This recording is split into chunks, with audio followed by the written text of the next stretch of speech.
Good afternoon. My name is Robert Stanley, and this is my week 3 assignment for FTH 202 revolvers. This week we got a two-part video. We're going to be going over a couple parts here, 4 parts that if they fail or break, what malfunctions they can cause and where they can interrupt the cycle of operations. Excuse me. These 4 parts are going to be your hand, your sear, your cylinder stop, and your hammer strut. And again, we're going to go over them, what malfunctions and interruptions in the cycle of operation. And then at the end, we're going to be doing a measurement on your twist rate for, you could do your rifle, you could do this revolver pistol. It'll help figure it out. So, get started. I went ahead and I preemptively took my pistol grip off. So I got my pistol grip off here. Sorry, I'm going to move my camera again. And I've preemptively removed these 3 screws off the slide plate. So just once those screws have been removed, all you got to do, lightly tap, you remove your slide plate. I'm going to leave the cylinder in for right now, but the weapon is clear, no ammunition. So from here, we're going to go over, like I said, the first piece is going to be your hand, which is right here. Here's your hand, not this hand. So with this is actually one of the parts that wear or break the most. They do deform to a point that it will not allow the cylinder or doesn't turn your cylinder here properly. So as you can see, as I cock this hammer back, that hand turns my cylinder. So we'll do it again. So if that goes bad, the issue that you're going to run into with your hand is it'll cause a timing issue with your cylinder, where it won't turn properly. Let's say you go to cock your hammer back or you go to pull the trigger and the cylinder doesn't quite do a full rotation to the next bullet. So there's your timing issue. It's going to cause basically a failure to feed, a failure to fire in the cycle of operations. So that very important part. If you've noticed that, get that replaced immediately, and go from there. The next item we're going to go over is your sear. And right here, you can see, right here is your sear. The sear on the hammer. So if this part fails, you go to cock your hammer back to go to a single fire. If that fails, as soon as you release, and I'm gonna simulate this. So let's say I cock my hammer back all the way to the rear.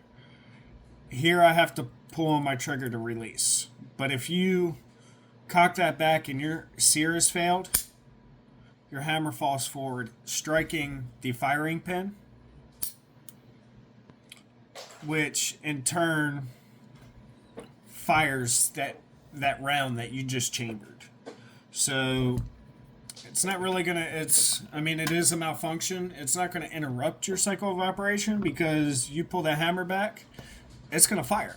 You're not going to want it to, but it's going to. So it's not really going to interrupt the cycle of operations, but it's going to cause a misfire. And if that goes bad, you definitely please get that repaired immediately. The next part that we're going to go over is right here. It's this piece right here. That is your cylinder stop.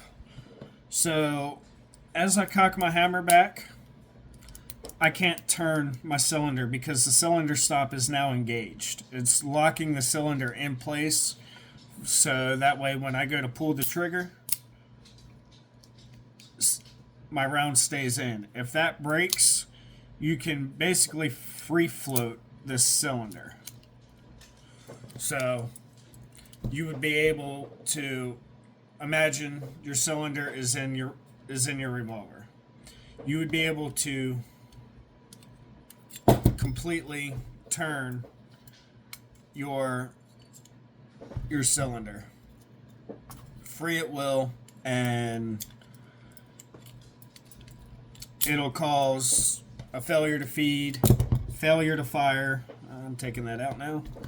And multitude of other issues, malfunctions, interruptions. I mean, it can interrupt the entire cycle of operations with the exception of loading and ejecting. I mean, that is really unless your cylinder stop is broken in an up position and you can't remove your cylinder. So that timing issues, firing issues, you name it, that cylinder stop will cause a lot of heartache. The next issue, or the next part that we're going to be going over, is right here. So this spring, that's your hammer spring. But underneath of this whole thing right here is your hammer strut. If that breaks, depending on what is broken and how it's broken, one of the big issues that this will cause, and let me reset mine back into place.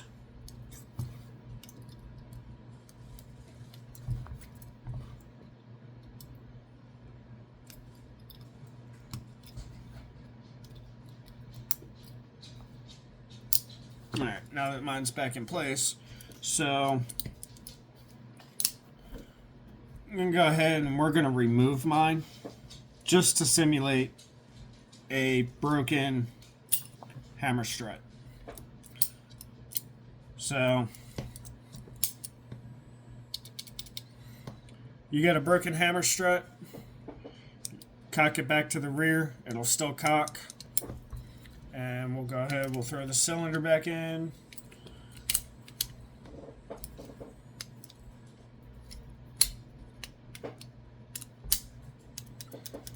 And as you can see, I'm pulling the trigger. My hammer is not falling forward.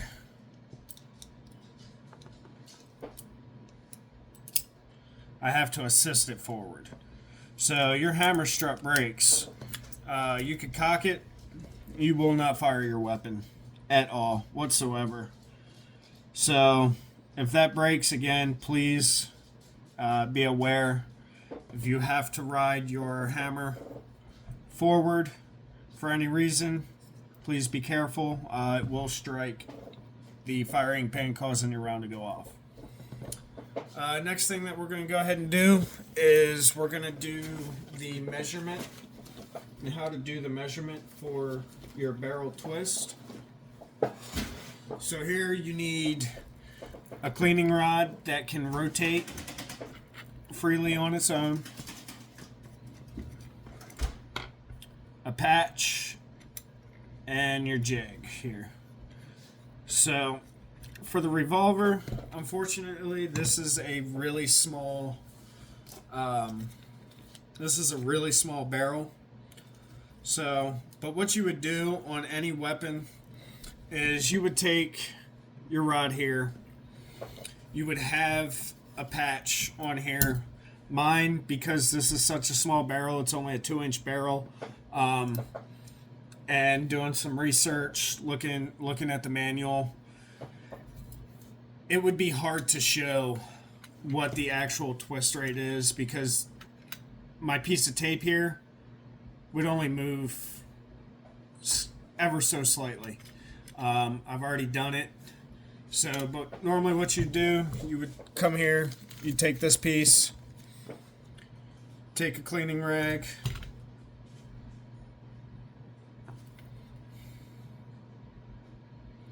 You'd put it here on your jig. You would put some CLP, some lube on it, and you would go ahead and put it in. So what you would do, and for a longer barrel, you would expect a full turn out of here. But once you've gotten your full turn, you would take your measurement, and you would be able to tell, like, hey, it's a 1 in 12 or a 1 in 9 inch, or a 1 in 9 twist rate. So every 9 inches or every 1 inch it turns. So, and I may have screwed that up in verbiage. I'm not a professional when it comes to twist rate, and nor do I attempt to say that I am. So, but in order to figure it out, again, you take your cleaning rod. You would typically push it in, wait for one full turn, and measure. And your initial measurement would start here. You would do your initial measurement. You would shove it in your barrel and wait for one full turn. Once it's made that full turn or it comes to a complete stop, you measure again and you subtract from your initial to your new measurement. And that is it for this week. No, I've gone over a little bit again. I've gone over on every video, but I like to explain. I like to try and get it as in-depth as possible. So, but here you go for this week. That's all 4 items for your revolver for malfunctions and for your twist rate. I hope y'all have a good weekend. Stay safe and happy holidays.